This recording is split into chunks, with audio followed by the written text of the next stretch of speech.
Thank you so much for watching this video performance of Aquamarine by Haskell Harr. I wanted to give you a couple of little tips and tricks that I've learned while learning this piece that will hopefully help you as you learn this piece as well. The first tip that I found is that we need to be very careful about all the dynamics. There's so many dynamics.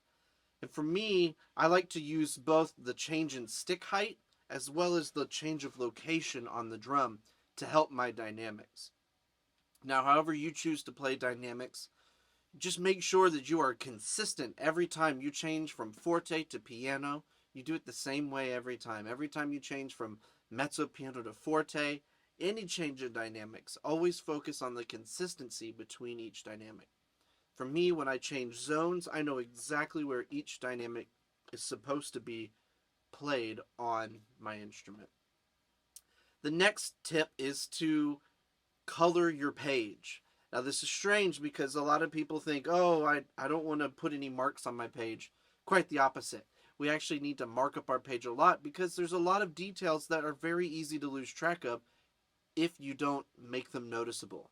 So I've highlighted my page to highlight the dynamic changes, to highlight where the repeats are, and I've even drawn little lines to say go back to here. Because otherwise you're going to get lost in all of the repeats and all of the dynamics. Another thing that we can focus on is really building our accents.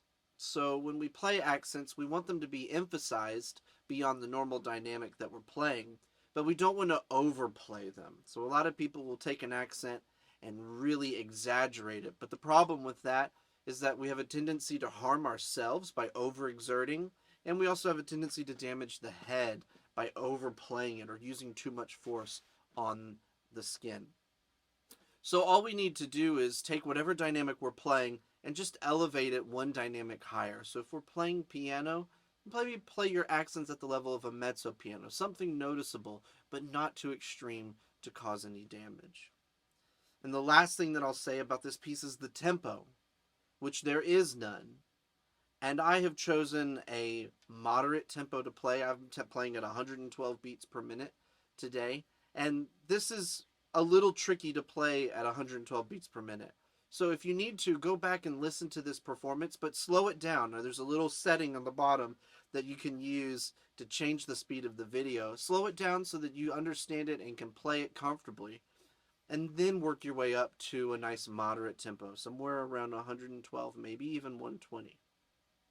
Regardless of whatever tempo you play, please focus on getting a good sound out of the instrument, getting good rolls, good accents, good dynamics, and not losing track of where you are in the piece. So I hope this has been helpful for you today, and I really am excited that you're learning Aquamarine, and I wish you all the best as you prepare for your performance.